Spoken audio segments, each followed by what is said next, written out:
देश भर में संतों ने भक्तों को अपने ही रंगों में रंग रखा है। आए दिन ज्यादातर संत अंधविश्वास की मुहिम छेड़ लोगों की जिंदगियां बदलने की डींगे भी मारते रहते हैं। ऐसे ही संतों में शामिल है एक संत जिन्होंने मध्य प्रदेश की जनता को अंधविश्वास के अंधेरे में डालने में कोई कमी नहीं छोड़ी है।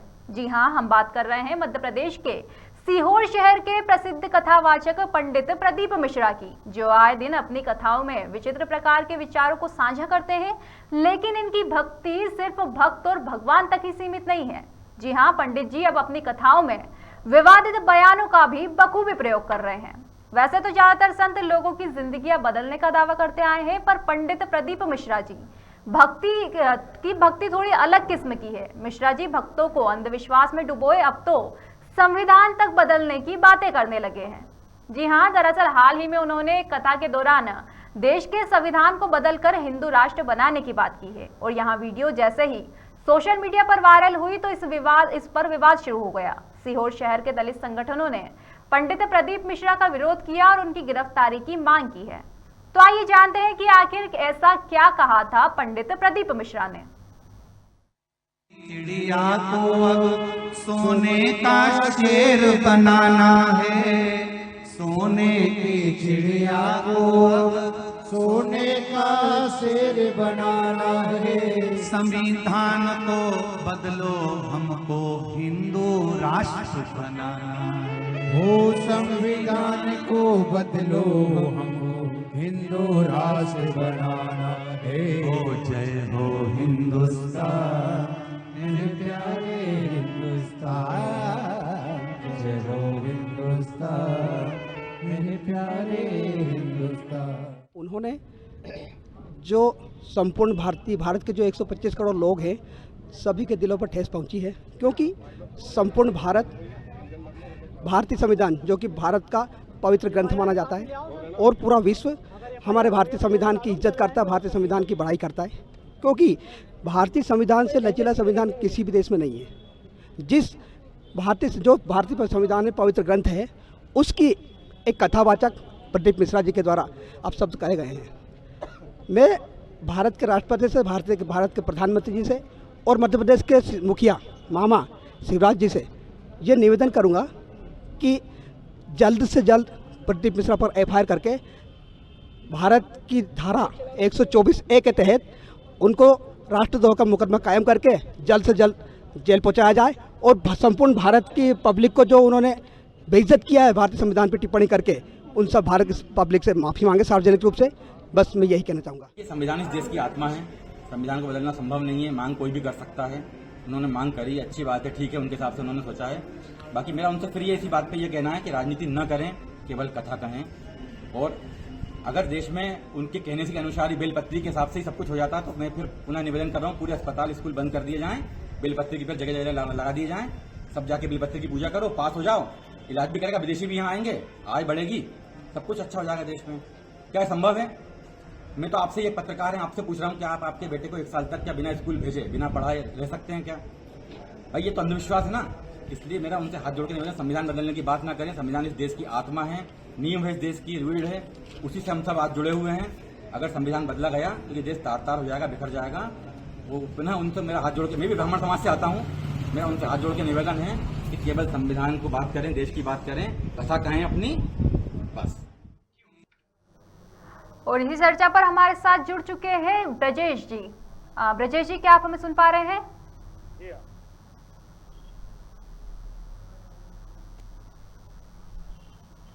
ब्रजेश जी, क्या आप तक हमारी आवाज पहुंच पा रही है? जी जी, खुशी आवाज आ रही है आपकी।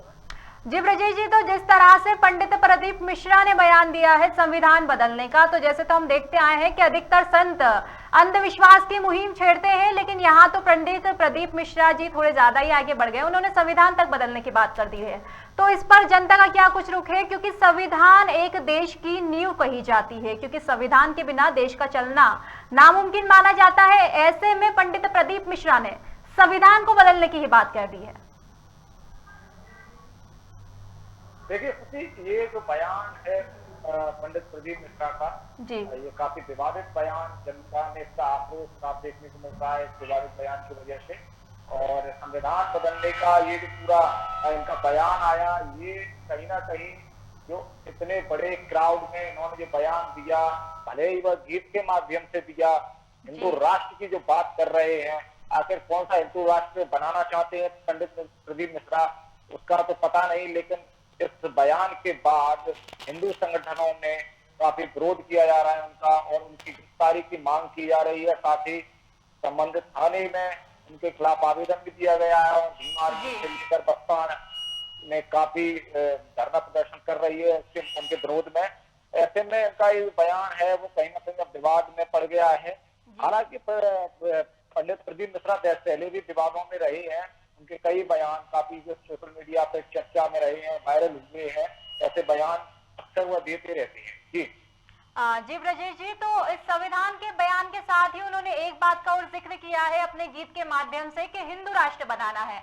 तो जैसा कि हम सभी जानते हैं कि आजकल तो देश का जो माहौल चल रहा है कि आए दिन कुछ ना कुछ हिंदू मुस्लिम के दंगे देखने को मिल रहे हैं। अभी जैसे जहांगीरपुरी की बात कर लेते हैं, जहां पे पथराव किया गया था, और आए दिन हनुमान जयंती हो या फिर नया साल के हम देख लेते हैं, पथराव कहीं ना कहीं हुआ ही था। इसको लेकर सभी से सरकार ने मुहिम भी छेड़ी थी कि सोशल मीडिया पर भी शांति बनाए रखें, और जो भी सोशल मीडिया की इस बात का उल्लंघन करेगा उस पर भी कार्रवाई होगी। अब ऐसे में पंडित प्रदीप मिश्रा जी हिंदू राष्ट्र बनाने की बात अपने गीत के माध्यम से कह रहे हैं, और जो भी सोशल मीडिया पर वायरल हुआ, तो इससे क्या कुछ माहौल में फर्क देखने को मिल सकता है?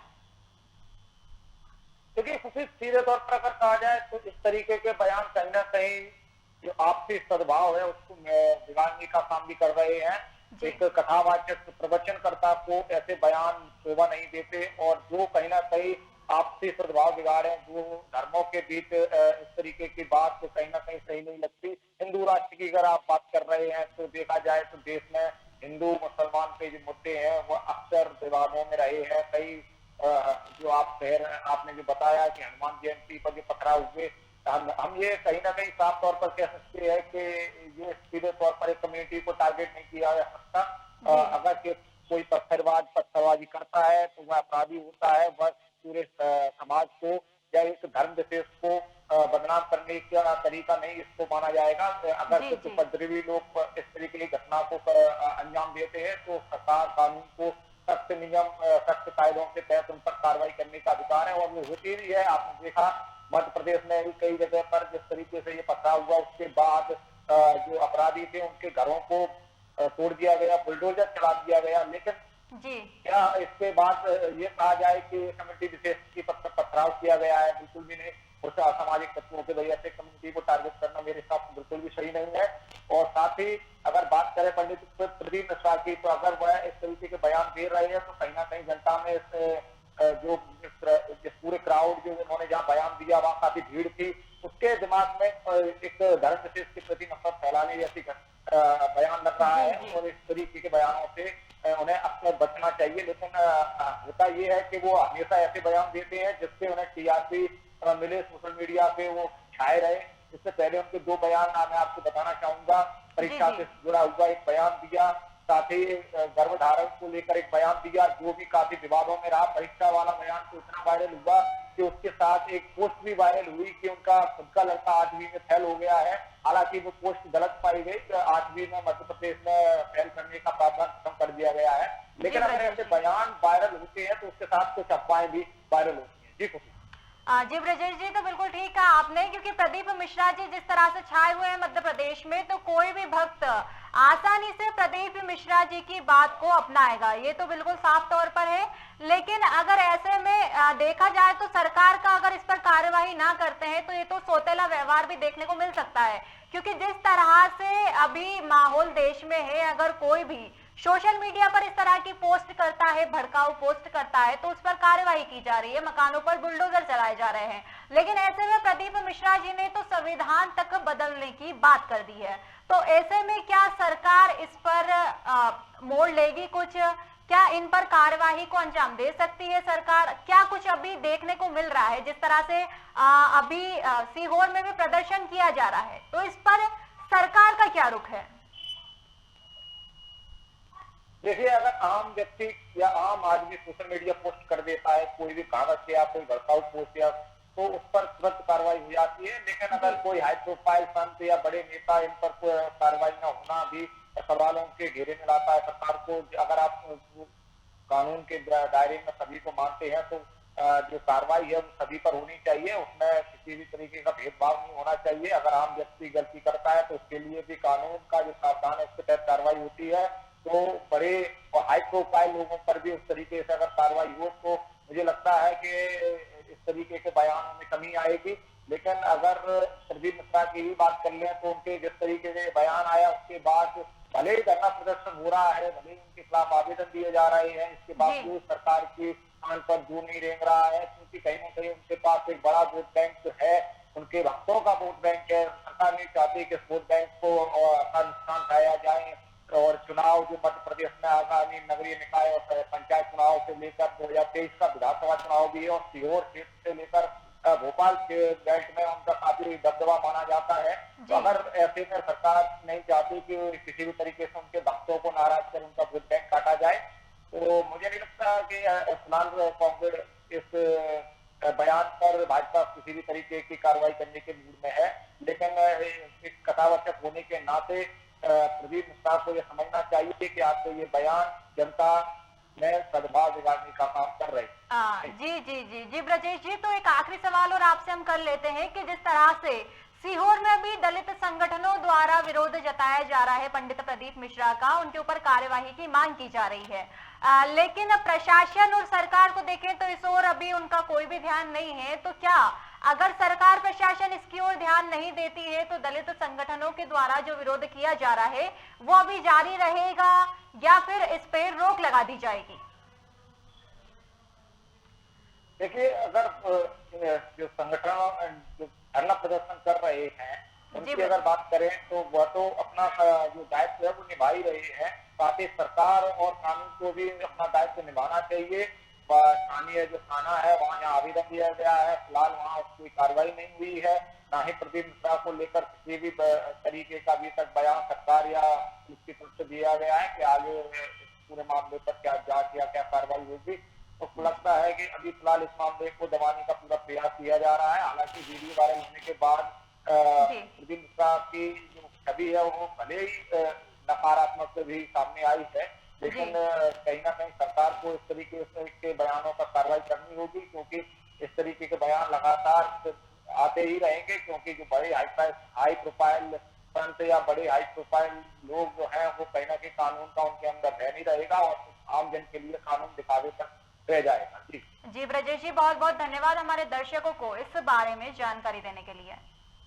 तो जैसा कि ब्रजेश जी ने बताया कि वैसे देखा जाए तो पंडित प्रदीप मिश्रा आए दिन अपने विवादित बयानों की वजह से चर्चाओं में रहते हैं और अभी फिर से पंडित प्रदीप मिश्रा ने एक और बयान दिया था कि भाई बिलपत्र चढ़ाने से शिव जी को बच्चे पास हो जाएंगे। तो ये भी कहीं ना कहीं बयान अभी चल रहा है और इसी के बीच अब संविधान बदलने की बात आ गई है। तो जिस तरह से पंडित प्रदीप मिश्रा जी बयान दे रहे हैं और उन्हीं के पलटवार में जो जनता का बयान आ रहा है उससे साफ तौर पर देखने को मिल रहा है कि पंडित प्रदीप मिश्रा जी अपने खुद को भगवान का दर्जा कमाने लगे हैं। लेकिन अब देखना होगा कि दलित संगठनों का यह विरोध कब तक चलता है और क्या कुछ कार्रवाई होती है या नहीं होती है पंडित प्रदीप मिश्रा पर।